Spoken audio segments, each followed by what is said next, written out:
Hello, Scorpio, Sun, Moon Rising, and Venus Signs. Kamusta kayo? Sana po ay nasa mabuti kayong kalagayan. Welcome back po sa Star Tarot. At kung bago kayo rito, welcome din po kayo. Please subscribe, like, share my videos, and leave me a comment kung nakaresonate po kayo. Thank you. Tignan natin kung ano ang mga mensahe ni Scorpio. First message ninyo is come to the edge. Magkakaroon na kayo ngayon ng lakas ng loob, Scorpio, to try something new, something na uncharted territory para sa inyo, kumbaga. Kung dati natatakot kayong gawin ito, kung dati natatakot kayong puntahan ito, kung lugar man ito, pero ngayon hindi na. You are going to take risk. You are ready now to take an adventure, kumbaga. Kasi nga, bagong-bago ito para sa'yo. Whatever situation this is, napapasukin mo sa ngayon, bagong-bago ito sa'yo. This is brand new para sa'yo. Pero, maglalakas ng loob ka, no? Na i-embrace ito, maglalakas ng loob ka na gawin ito because hindi lang sa nagtitiwala ka sa sarili mo na kaya mo to or mapapanindigan mo to, but nagtitiwala ka sa universe. No? You are giving your 100% trust in God na tutulungan ka, nagagabayan ka, no? So, what else? We have to be fair. Wow. So, maaring merong mga decisions dito na kailangan kayong gawin or gagawin ninyo, and you are going to make sure na patas lang, no? Kung ano man ang magiging decision mo, this is going to be fair for everyone. No? Hindi lang ikaw yung magbe-benefit dito, but also you're going to consider kung ano ang pwedeng mapakinabangan din or magandang magiging epekto ng decision mo sa mga taong involved, no, sa kung ano man ang sitwasyon na ito. Okay? So, tignan natin kung ano pa yung mga messages.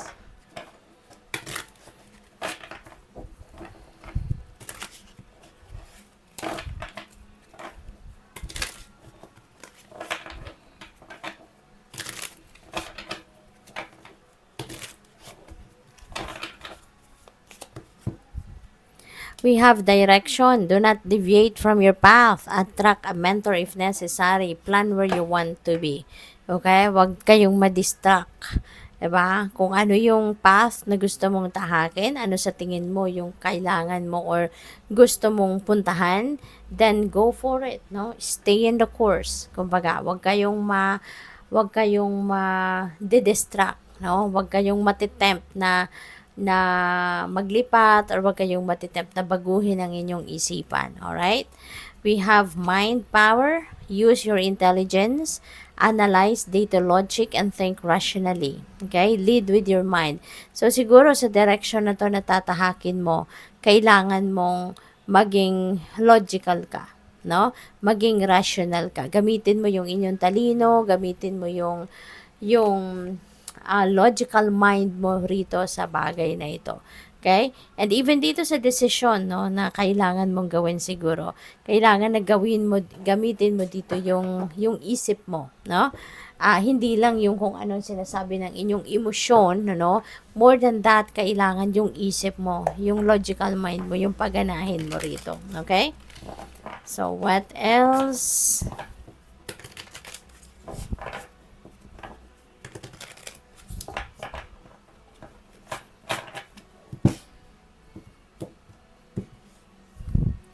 We have the star. Napakaganda ni star kasi this is also a new beginning energy. So, come to the edge. This is also a new beginning energy. Tapos si star also has a new beginning energy. Definitely, meron ditong bagong path na magbubukas para sa inyo.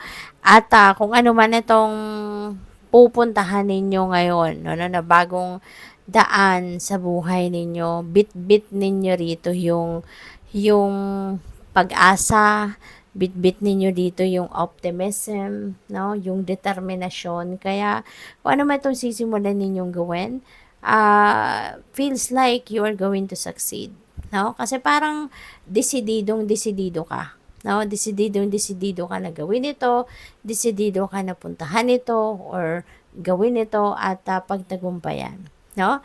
So, masaya. This is happy times para sa'yo. This is going to be the start of happy times in your life. At saka, ano ito magiging masayang-masaya ka din kasi this is wish fulfillment energy. So, meron ditong wishes kayo na magka-come to fruition. Wishes are coming true.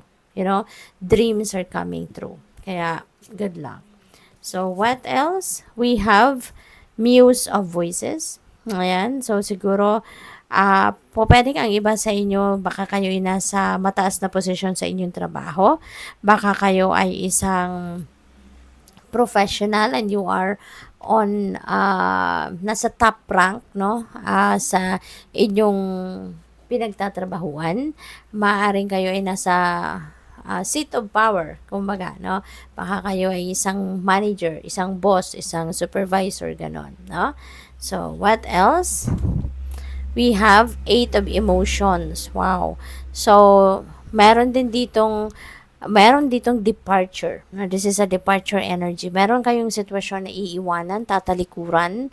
And it's because this is something na hindi na para sa'yo. Ramdam mo na this is no longer your place sa ngayon. Siguro dati, nagsimula ka din dito sa kung ano man ang sitwasyon na to, naging masaya ka. You were feeling fulfilled, happy, satisfied ka. Naging ganun ka din sa sitwasyon na to. Pero, we all evolve, We all evolve at a certain period of time.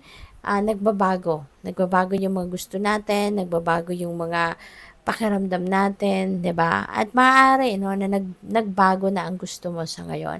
Maybe you are seeking for a deeper meaning in life, the deeper meaning of your existence sa mundong ito. Kaya maaring nafe-feel mo na kung ano man ang ginagawa mo sa ngayon, ano man ang sitwasyon mo sa ngayon, this is no longer what you want. Kasi hindi ka na dito natutuwa, hindi ka na nasisiyahan sa ginagawa mo or sa lugar na kinabibilangan mo or hindi na ito yung nagbibigay sa inyo ng fulfillment. So, maaaring gusto mo nang maghanap ng mas fulfilling na ginagawa.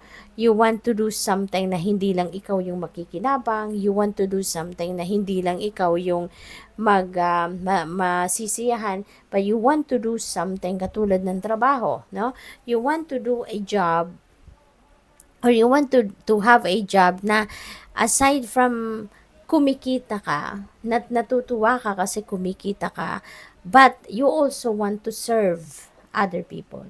You want also to help other people in the way you can, nagamit mo yung trabaho mo. Yung ganon.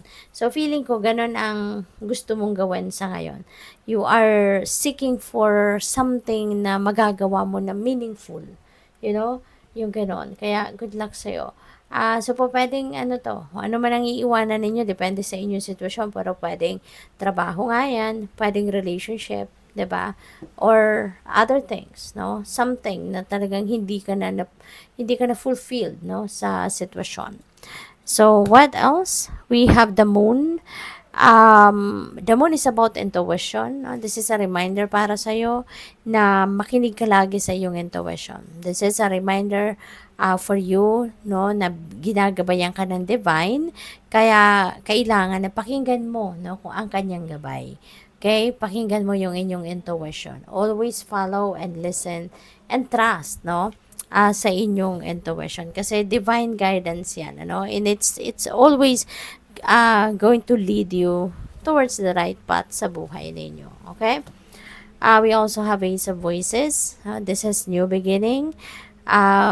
This is another new beginning energy. So, maraming bagong kaganapan sa buhay ninyo. Maraming mga bagay dito ang magsisimula, So, good luck. And sa Ace of Voices, 'di ba? Magkakaroon kayo dito ng epiphany, magkakaroon kayo ng new ideas, new inspiration, enlightenment. So, ito yung siguro magiging susi mo, yung kalinawan sa inyong isipan, maaaring ito yung magiging susi para makapag-desisyon kayo kung anong path ang tatahakin ninyo, how you're going to navigate your life, 'di ba, in general.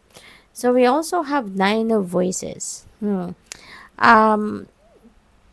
This is stress, anxiety, negative thinking. Pupwede ang iba sa inyo dito, hindi na kayo nakaka-concentrate sa ginagawa ninyo, hindi kayo nakakapag-isip ng mabuti, kasi namomroblema. So, pupwedeng meron talaga kayong pinoproblema or pupwedeng nag-a-anticipate kayo ng possible na maging problema. You know? So, sana, kung ano man ang mga new ideas na yan, clarity of thought, enlightenment, maaaring yan ang makakatulong sa iyo dito. Maaaring ito yung sitwasyon na kailangan ninyong pagtagumpayan. Gamit, no, yung enlightenment na ito na paparating. Gamit yung epiphany, no, na dadating sa inyo. So, hopefully, masolve ninyo yung kung ano man ang pinoproblema ninyo dito, malagpasan ninyo ito, no? Na dahil dito, no, sa enlightenment and clarity that is coming towards you. So, good luck po. Thank you for watching. Love and light. Namaste.